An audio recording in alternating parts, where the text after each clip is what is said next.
আমরা সেই ভাইরাল মুরব্বীকে আমাদের মাঝে দেখতে পাচ্ছি। দুইজন ভাইরাল মুরব্বী আছেন আমাদের। একজন হচ্ছে আপনার চুল একটা কাটিং ছিল, চুলের কাটটার নাম কি ছিল জানি, মনে আছে আপনার? বৌসাট। বৌসাট।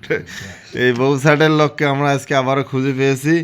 তো তিস্তা মহাপরিকল্পনা বাস্তবায়নের লক্ষ্যে তিস্তার যে 48 ঘন্টার একটা আলটিমেটাম দিয়েছে, গণজোয়ার হয়েছে সেখানে। এই তিস্তা সম্পর্কে আপনি একটু কিছু বলবেন, ভালো করে বলেন।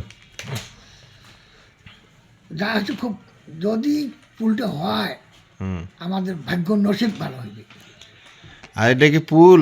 এটা তো পুল না, এটা হচ্ছে একটা নদী শাসন করার জন্য নদীর একটা বাঁধ দেওয়ার কথা এবং নদীর গভীরতা বাড়ানোর জন্য এটা করা হয়েছে। এই বিষয়ে আপনি কি জানেন একটু বলবেন? আপনার বাসা কোথায় এবং আপনার জীবনযাপনের মান কেমন চলতেছে, আপনার যে জায়গায় আপনি বসবাস করতেছেন একটু বলবেন।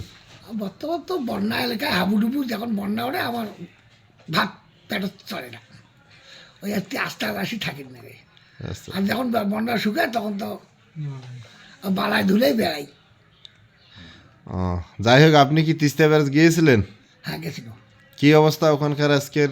আমি তো গাড়ি নিয়ে যাইতেই পারি নাই, গাড়ি ঢুকার বুদ্ধি নেই, সমাগম বেশি মানুষের।